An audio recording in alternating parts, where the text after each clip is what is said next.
My name is Chris Cook. I'm the Managing Director of the Office of Communication and Marketing at Texas Tech University and Texas Tech Public Media.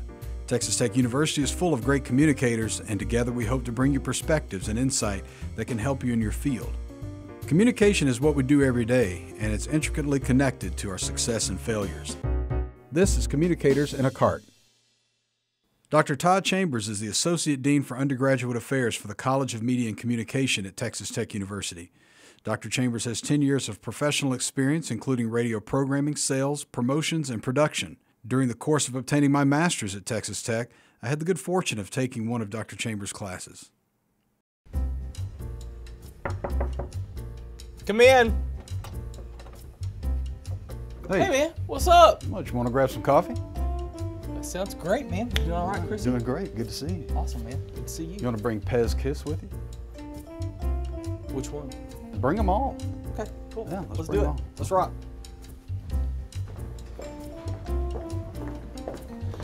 How are you? I'm good. You know, it's like walking with a celebrity through here. Mm-hmm. How are you? Walking with you, I mean. Man, I feel honored. Well, you've Get a chance to come into the golf cart. But you've wanted to ride in this for pretty much your whole career here. That's right. That's right. You've talked about the golf cart. I gotta get me a photo of this right here. You ready? Well, here, hold on a second. Okay, you ready to rock? You got your Yeah. kiss? One. Oh, I gotta get the office of the president. Here we go. 1, 2, 3. Boom. All right. Okay. You got a radio in here? I don't know. I don't think so. You know, that would be pretty cool. Yeah, I think we need to talk to the president about. He needs to trick this Talk thing about out. power steering. Yeah. I'm gonna clip. Yeah. Whoop, Oh, yep, I that's think- not a good idea. Yeah, that's. I swear I can drive these. So where are we headed? We're gonna go to Talkington to Einstein's. This is street legal, right? I think so. We'll find out in a minute. You know, it's amazing to think, because that right there, when I came to Tech in '84, that was my dorm, and we didn't have Einstein's, and we didn't have all this cool stuff. I remember that. I don't even think we had coffee when I was in school. Yeah. Or it wasn't a thing to drink all the flavored coffee. I think I had Cokes every morning for breakfast. You know what I like about this time of year and getting to drive this golf cart? Just feel a nice cool breeze in my hair. Oh. What about you? Yeah, I like that quite a bit.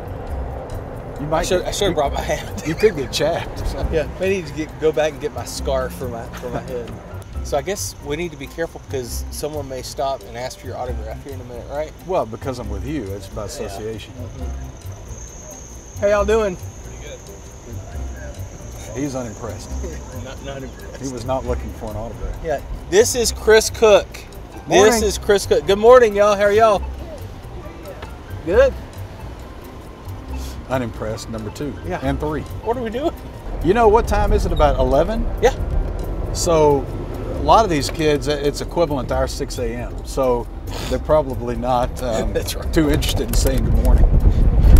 Yeah, 11 o'clock in the morning. I remember those days. Oh, yeah. 11 o'clock breakfast, hamburger. Now, believe it or not, I did have hair when I was in college. No, I've seen some pictures. It was And I did have pretty bedhead at times. Now I don't worry about it, but is this your own private place right here? well, it is when I'm driving this golf cart. So, communicators getting coffee. Communicators in a cart. In a cart. Yeah, something like that. Do they know who you are? Yeah. Do they know who Gene Simmons is the question.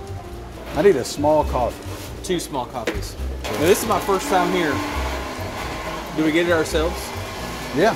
Thank you. Sweet. You know who Pez Kiss is? Yeah. All right. Can you name the band members? I cannot. Gene Simmons, Peter Criss, Paul Stanley, Ace Frehley. All right? There'll be a quiz later. So do you know the band members? Well, I know one of them is Gene Simmons. Which one is Gene Got a Simmons? rally There we shot. go. That's right. That's awesome. Okay, then you know that guy? Peter Criss, the drummer. Okay. That guy? Kind of looks like a puppy. No, that's Paul Stanley. Oh, that's Paul Stanley, sorry. Come on, man. Then Peter Criss, and then Ace Frehley. Oh, I've heard of these. Yes. Not I only know Ventura, but Jinx Frito. was TV show like back in the day. Yeah. That show was back in the day. It seems like yesterday. I don't know how long we've known each other.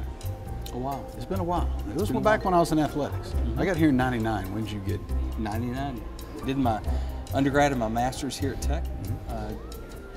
Came here as an undergrad student in 1984, and then did my master's and finished that up in '94. And in the meantime, found my love of radio. Worked at a local radio station, Z102, and just fell in love with that. Working at a radio station, being a DJ, spinning tunes, probably did some sales. I think, Oh, yeah. I think there's a little bit of all that yeah. involved. Yeah. But how do you give up the pseudo-celebrity status? The backstage access to concerts, the free music, and and the groupies. How do you give all that up and move into higher education? That was tough to give up. It's hard to give up. Real hard to give up. But I miss those. I miss those days. But I wouldn't trade it for the world. It's very similar with me. I was writing for the school paper at Louisiana Tech and said, you know what? I don't know if I want to write, but this is what I'm going to major in. This is what I like doing. Stumbled into the sports information office at Louisiana Tech. I walked in having no idea what this office was, left 30 minutes later with a little bit of information on cross country, and it was, you'd never look back. Yeah. Never look back. And it's 17 years I spent after graduation, 17 years in that. And it's funny how that works out. It has a lot of perks with it. But that's how I stumbled literally into a career in athletic media relations. The very fact that kind of our society has changed so much that communication is an integral part of what we do. It's important. It is, for me, it's one of those things that for a student to come out of a university environment and not have communication skills, right? They are so far. They're not gonna do things. Communication. It's why it's fascinating to me. It is the one thing that links us all together. It can crush governments. I mean, look at Egypt, look at Tunisia and those countries. How social media just really drove revolutions there. And then you go personally. You can offend people with what you say. You can make people feel good with the power of communication.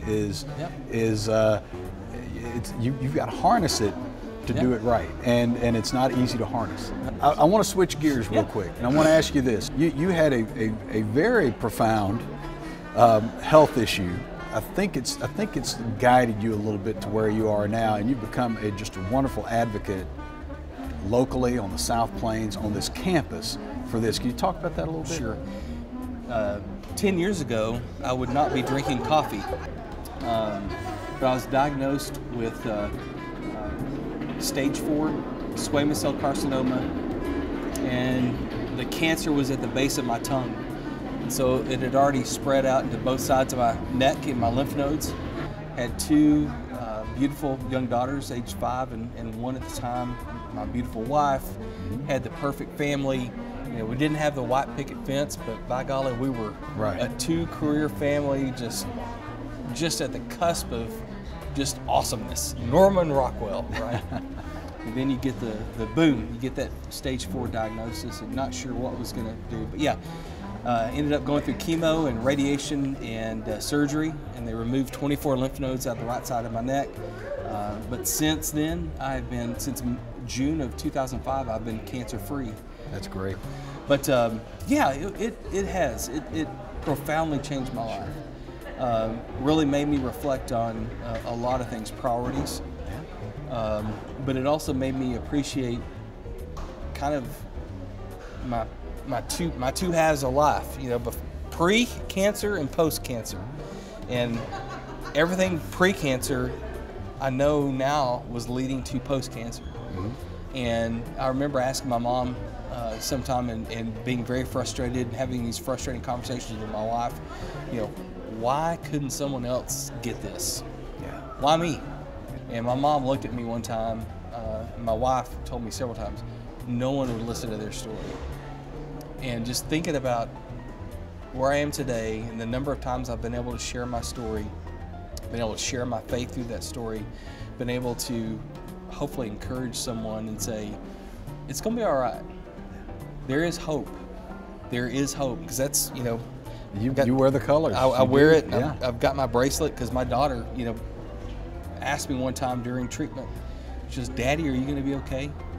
And I was just sobbing. Absolutely. Just sobbing. And I looked at her, I said, yeah, sweetie, I'm going to be all right. Well, that's awesome. And she goes, well, you opened my prize. And she had been to the doctor, and she had gotten that little plastic bubble thing, that has the little prize in it. Right. She goes, will you open my prize? And I said, yeah, I'll open it for you. And I opened it up, and inside was the bracelet that said the word hope on it. And I was like, that's yeah, pretty good. Life is good. That is a good sign. It's a good symbol. Well, I know that your students think highly of you. I know you're an inspiration to them. I took a class under you, and you managed my master's report, and you didn't let me off.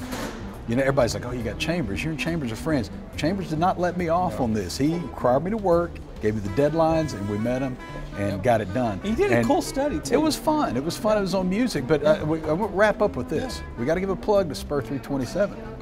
You guys, now you're a drummer in a band, so the drummer's the cool guy.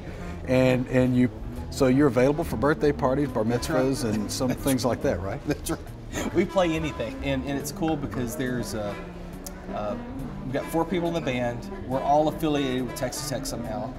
The bass player is a professor in the College of Business, Todd Payne, and then we've got our lead singer who is an alum of Texas Tech. He's Stewart, and then we've got a guy that is our lead guitar player, and he's got a son that goes to Tech now. And so we've all got these connections to Tech. So it's a lot of fun. It's a lot of fun. That's good. Well, and you obviously the affinity for music. You guys play all kinds. Do you play Kiss?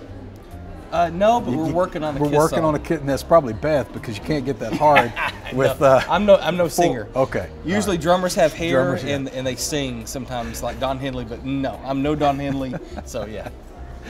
Todd, thanks. Chris, thank you, man. Enjoyed it. All right. You're on your own to get back to college media and comm. So. What do you mean? Enjoy it. I just bought the coffee. No, you bought the coffee, didn't you? Yeah, I bought the. I guess I got to give you a ride back.